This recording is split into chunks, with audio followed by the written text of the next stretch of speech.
श्री स्वामी समर्थ. नमस्कार मंडळी, स्वागत आहे तुमचं आपल्या मराठी यूट्यूब चॅनलमध्ये. स्वामींच्या कृपेने आपला दिवस आनंदात जाऊ हीच मी स्वामींच्या चरणी प्रार्थना करते आणि आजच्या नवीन व्हिडिओला सुरुवात करूया. उद्या आहे अक्षय तृतीया. हा हिंदू धर्मातील 3.5 मुहूर्तापैकी एक असा स्वयंसिद्ध मुहूर्त जो शुभ मुहूर्त आहे. या दिवशी दान धर्म आणि कर्म केलेले कधीच संपत नाही. ते अक्षय पुण्य जे आहे तर ते आपल्याकडे टिकून राहत असते. तर तुम्हाला माहिती आहे का, शास्त्रामध्ये आणि निसर्गाच्या कुशीत अशी काही गुपित उपाय सांगितले गेलेले आहे जी केवळ योग्य वेळी, योग्य संध्याकाळी किंवा सकाळी जर केले तर गरिबातल्या गरीब माणसाचे नशीब पलटायला वेळ लागत नाही. अनेकांना असं वाटते की अक्षय तृतीया म्हणजे फक्त एक सण आहे. या दिवशी फक्त सोने खरेदी केली जाते किंवा नवीन कार्य केले जाते. पण पहा, ज्यांच्याकडे पैसे नाही किंवा जर तुम्ही भरपूर प्रयत्न करत आहात तर आज मी तुम्हाला अशा काही विशिष्ट देवी वृक्षाबद्दल सांगणार आहे ज्याचं फक्त एक पान तुम्हाला सकाळी अशा ठिकाणी ठेवायचं आहे. अशा पद्धतीने तुम्ही जर हे पान ठेवलेलं ना तर तुमची पतीची रखडलेली प्रगती किंवा तुमच्या मुलाच्या यशामध्ये जे अडथळे येत आहे, आर्थिक समस्या तुमच्या घरामध्ये जाणवत असाल किंवा तुमच्या प्रगतीचे मार्ग जे आहे तर ते थांबलेले आहे, तुमच्या घरात कलह निर्माण झालेला आहे, शत्रू तुमच्या समोर नतमस्तक होतील. पण हे झाड नेमकं कोणतं आहे, कोणत्या झाडाचं पान आपल्याला घरामध्ये आणायचं आहे व कोणत्या वेळी आपल्याला हा महत्त्वाचा उपाय करायचा आहे, हे पान आणताना कोणत्या एका भयानक चूक आपल्याला टाळायची आहे, हे पान आणत असताना कोणती भयानक चूक आपल्याला टाळायची आहे, अशी संपूर्ण माहिती या व्हिडिओमध्ये पाहणार आहोत. म्हणूनच एकही सेकंद स्किप न करता हा व्हिडिओ शेवटपर्यंत नक्की पहा. चॅनलवर नवीन असाल तर नक्की सबस्क्राईब करा. कमेंटमध्ये नक्की आपली उपस्थिती आणि श्रद्धा व्यक्त करण्यासाठी श्री स्वामी समर्थ किंवा श्री महालक्ष्मी देवे नमः किंवा ओम नमो भगवते वासुदेवाय नमः हा मंत्र लिहायला विसरू नका. आणि पहा, तुमच्या आयुष्यात सकारात्मक ऊर्जा जी आहे ही संचार करू शकते. म्हणून एक लाईक जरूर करा आणि शेअर करा. आणि हा जर माहितीपूर्ण तुम्हाला व्हिडिओ जर वाटला तर नक्की सबस्क्राईब करा. तर पहा, अक्षय तृतीया हा दिवस जो आहे केवळ पंचांगात ही तारीख अत्यंत महत्त्वाची नाही, तर आपल्या आयुष्यामध्ये 100 वर्षांनी आलेला हा एक सण आहे जो वर्षातून एकदाच येतो. तो निसर्गाचा आणि ईश्वराचा आपल्याला मिळालेला एक वरदान आहे. हा दिवस म्हणजे भगवान विष्णूचे 6वे अवतार आहे, ज्यांना आपण परशुराम म्हणत असतो. रेणुका मातेचा पुत्र म्हणून ओळख आहे. तर स्वर्गलोकातून माता गंगेचा या दिवशी पृथ्वीवर आगमन झाले होते. त्यांचे सागर पुत्राचा उद्धार केला होता. हे माहिती आहे का, या दिवसाला अक्षय का म्हटलं जातं? क्षय म्हणजे हे कधीही संपत नाही, आपल्याकडे अक्षय टिकून राहते. या गोष्टीचा कधीही क्षय होत नाही, नाश होत नाही. इतकंच काय, तर महाभारतातील एक अतिशय सुंदर प्रसंग आहे. जेव्हा पांडवांना वनवासात असताना त्यांच्याकडे पाहुणे जेव्हा येत होते किंवा घरामध्ये अन्न नव्हते, तेव्हा भगवान श्रीहरी विष्णूने द्रौपदीला अक्षय पात्र दिले होते. त्या पात्राचं विशिष्ट असं होतं की जोपर्यंत द्रौपदी जेवण करत नाही तोपर्यंत त्यातून अन्न कधीच संपत नव्हतं. याचाच अर्थ असा की उद्याच्या दिवशी ब्रह्मांडातील सकारात्मक ऊर्जा, पॉझिटिव्ह एनर्जी जी आहे तर तिच्या सर्वोच्च शिखरावर असते. तुम्ही उद्या जे काही सात्विक करत असाल, कर्म करत असाल, त्याचं फळ तुम्हाला 1000 पटीने मिळत असते, जन्मोनजन्मी मिळत राहील.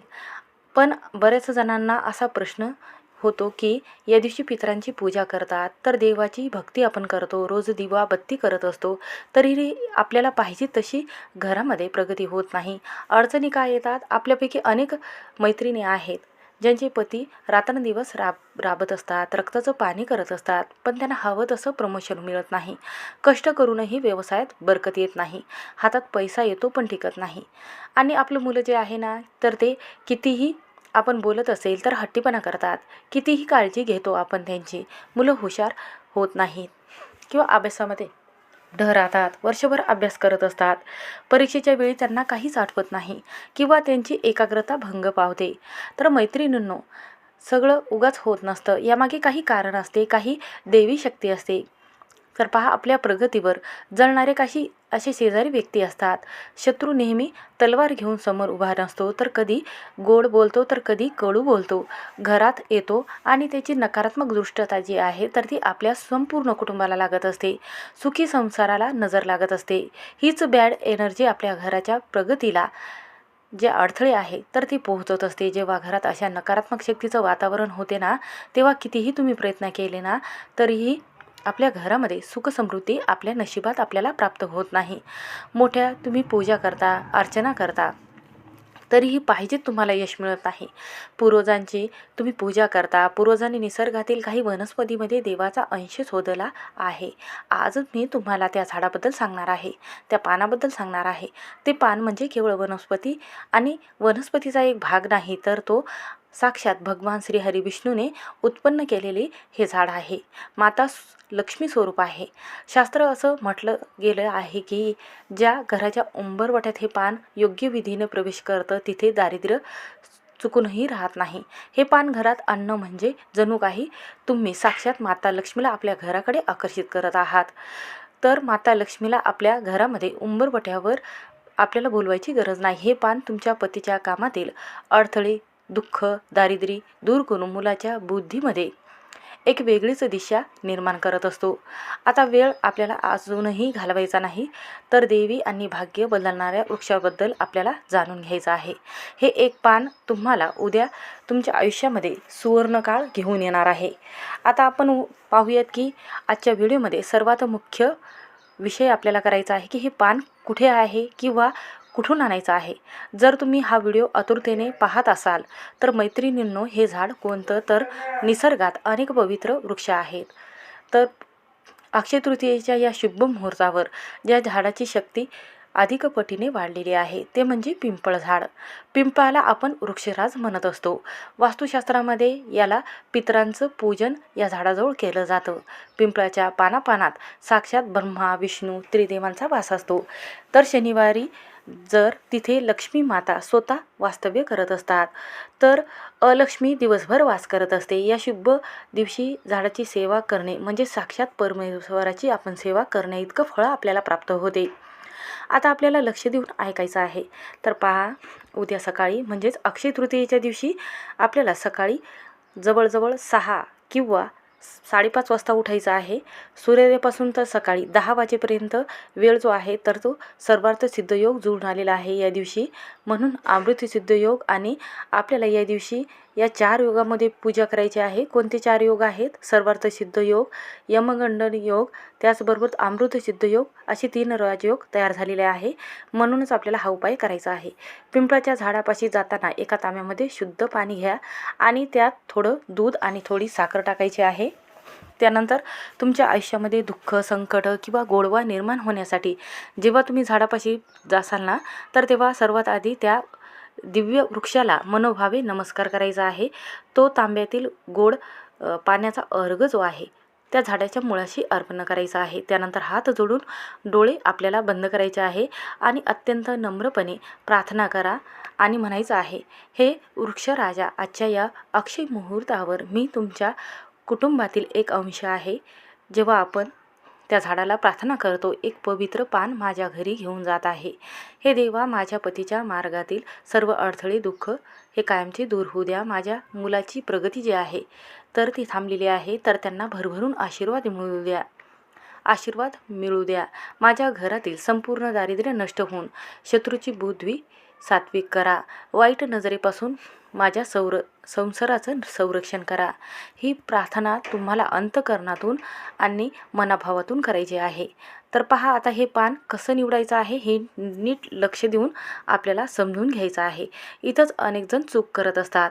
झाडाखाली पडलेलं जे पान पूर्णपणे स्वच्छ आहे, त्याला कुठेही छिद्र नाही किंवा सुकलेलं नाही, असं अखंड पान हिरवगार आपल्याला आणायचं आहे.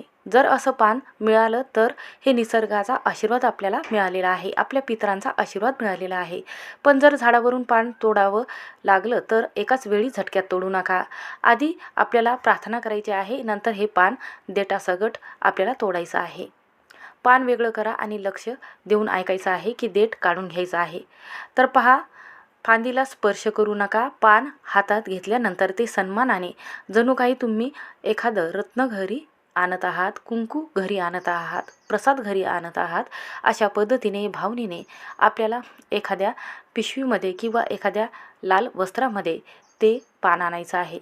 तर वाटेत कोणाचेही चुकूनही बोलायचं नाही, मागे वळून पाहायचं नाही. हा उपाय आपल्या घराची प्रगती करण्यासाठी आणि घरामध्ये दुःख दारिद्र्य आहे ते कमी करण्यासाठी, आयुष्यामध्ये कशाही प्रकारचे चमत्कार घडणार आहेत. आणि तुमचं हे जे उपाय तुम्ही करणार आहात तर याचा लाभ जो आहे तर तुम्हाला 24 तासामध्ये होणार आहे.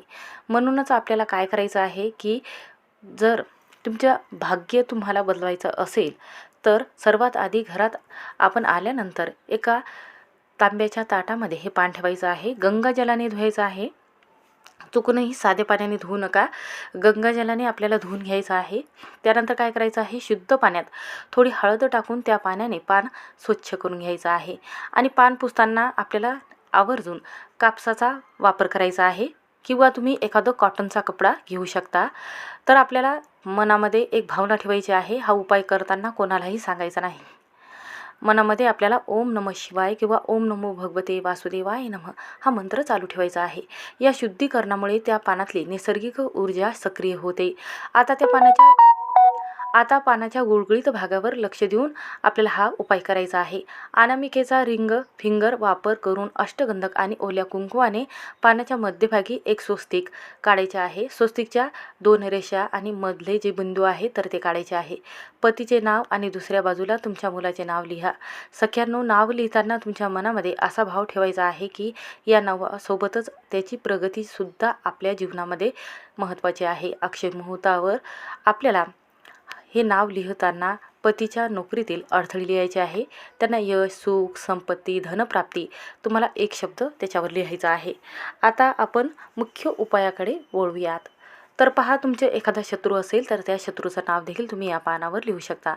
पानाच्या देठापाशी जिथे देठ पानाला जोडलेलं असतं ना तिथे 7 अखंड काळी मिरी ठेवा. आणि काळी मिरी हे नकारात्मकता शोषून घेण्याचं प्रतीक म्हणून ओळखलं जातं. तर ती मिरी तिथे ठेवताना डोळे मिटा आणि त्या व्यक्तीचं किंवा त्या परिस्थितीबद्दल आपल्याला स्मरण करायचं आहे. तुम्हाला त्रास ज्या व्यक्ती देत असेल किंवा तुमच्या बद्दल कृतज्ञता व्यक्त करत असेल, तुमच्याबद्दल राग असेल, मत्सर असेल किंवा तुमच्याबद्दल कोणाला वाईट बोलत असेल, माझ्या घरामध्ये फक्त सुखाचा प्रवेश होत आहे, तुमच्या मनामध्ये हा भाव ठेवायचा आहे. तुमच्याबद्दल वाईट विचार करत होते त्यांची बुद्धी पलटेल आणि स्वतःहून तुमच्याशी सन्मानाने ते वागू लागेल. आता हे सिद्ध झालेलं आहे. हे पान तुमच्या देवघरामध्ये ठेवायचं आहे. जर तुमच्याकडे लक्ष्मी मातेची मूर्ती आहे किंवा फोटो आहे तर पंचामृताने किंवा उसाच्या रसाने आपल्याला हे जे पान आहे काय करायचं आहे तर माता लक्ष्मीची उसाच्या रसाने पंचामृताने अभिषेक करायचा आहे. त्यानंतर संध्याकाळी आपल्याला काय करायचं आहे, अक्षय तृतीयेच्या दिवशी प्रदोष काळामध्ये ज्यावेळेस माता लक्ष्मी घरामध्ये प्रवेश करते त्यावेळेस या पानासमोर गाईच्या तुपाचा एक शुद्ध तुपाचा दिवा लावायचा आहे. दिव्याची वात दक्षिण दिशेला असावी किंवा पूर्व दिशेला असावी. दिव्याचा प्रकाश, त्या पानाची शक्ती संपूर्ण घरात पसरत असते. तुम्ही स्वतः अनुभव घ्याल की अवघ्या काही 24 तासामध्ये जीवनामध्ये आणि तुमच्या घरामध्ये वातावरण जे आहे तर ते चांगलं व्हायला लागेल. पतीला नवीन संधी प्राप्त होईल, मुलाची भरभरून प्रगती होईल आणि घरातील सर्व दारिद्र्य हे नाहीसे होईल. तर पहा मैत्रिणींनो, उपाय तर आपण पाहिलाच, पण कोणतेही शुभ मुहूर्तावर तेव्हाच फळ मिळतो जेव्हा आपण त्या उपायावर किंवा त्या शुभ मुहूर्तावर करत असतो. अक्षय तृतीयेला काही गोष्टी आवर्जून करायच्या आहेत तर काही गोष्टी चुकूनही आपल्याला करायच्या नसतात. तर पहा, अक्षय तृतीयेला आवर्जून पहिलं काम जे आहे तर ते करायचं आहे. या दिवशी पवित्र गंगेमध्ये जाऊन स्नान करायचं आहे, अभंग स्नान करायचं आहे. दक्षिण दिशेला उभं राहून स्मरण करायचं आहे. पाण्यामध्ये थोडेसे तीळ आणि गंगाजल टाकून दक्षिण दिशेला आपल्याला उभं राहून ओम पितृदेवताय नमः असं म्हणत शरीरातील नकारात्मक ऊर्जा जी आहे तर ती नकारात्मक ऊर्जा नष्ट करायची आहे. तर या दिवशी दानाला खूप महत्त्व दिलं जातं. उन्हाळ्याचे दिवस असल्यामुळे गरजू व्यक्तींना आपल्याला मातीचा माठ किंवा पाण्याचा माठ किंवा पाण्याची बॉटल, छत्री किंवा दान फळे तुम्ही करू शकता किंवा अन्नदान करू शकता, पैसेदान करू शकता. या दिवशी केलेले दान अक्षय राहते. ते कधीही संपत नाही. पितृतर्पण अक्षय तृतीयेला आपल्या पितरांचे स्मरण करून त्यांच्या नावाने पाणी किंवा अन्न दान केल्याने घरातील सर्व दुःख दारिद्र्य हे नाहीसे होतात आणि पितरांचा आशीर्वाद आपल्याला भरभरून मिळत असतो. घरातील कटकट ही लवकरात लवकर संपत असते. सोनं किंवा नवीन वस्तू जर तुम्ही खरेदी या दिवशी करत असाल तर आवर्जून 10 ते 12 वाजेपर्यंत सोने खरेदी करावेत. त्याचबरोबर या दिवशी गोमूत्र चक्र देखील तुम्ही खरेदी करू शकता, कारण सोन्यापेक्षाही अतिशय मौल्यवान या वस्तूला म्हटलं गेलेलं आहे. हा खूप आनंदाचा दिवस आहे, त्यामुळे घरामध्ये वातावरण शुद्ध ठेवायचं आहे. पितरांना त्यांना आवडणारा नैवेद्य ठेवायचा आहे. उलट्या पद्धतीने आपल्याला नैवेद्य जो आहे तर तो वाढायचा आहे.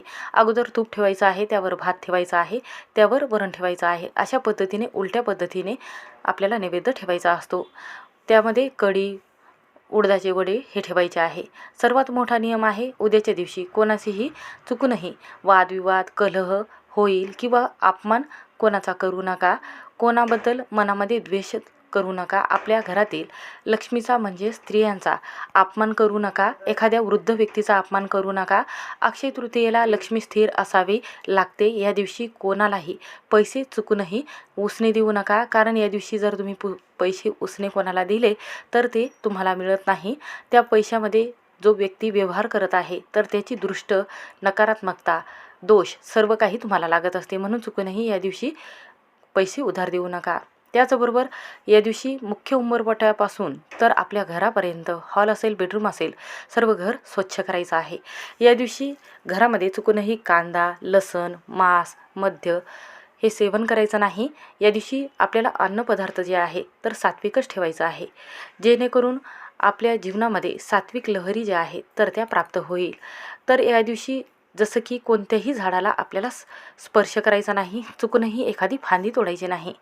जर हे पान आपल्याला लागत असेल तर पहिल्यांदा आपल्याला प्रार्थना करायची आहे, नंतर हे जे पिंपळाचं पान आहे तर ते तोडून अशा पद्धतीने उपाय करायचा आहे.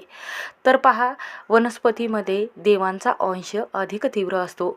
हे नियम जर तुम्ही काटेकोरपणे जर पाळले तर तुमच्या जीवनामध्ये कोणतेही संकट उभे राहणार नाही. अचानक संकट जे आलेले आहे ते आपोआपच कमी होईल.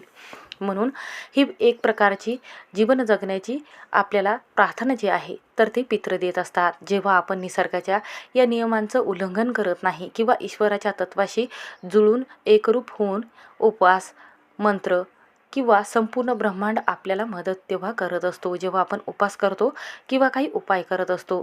मग बघा, तुमच्या मनातील सर्व इच्छा ज्या आहे त्या ताबडतोब पूर्ण होतात. सर्व कठीणातील कठीण समस्या ह्या दूर होत असतात.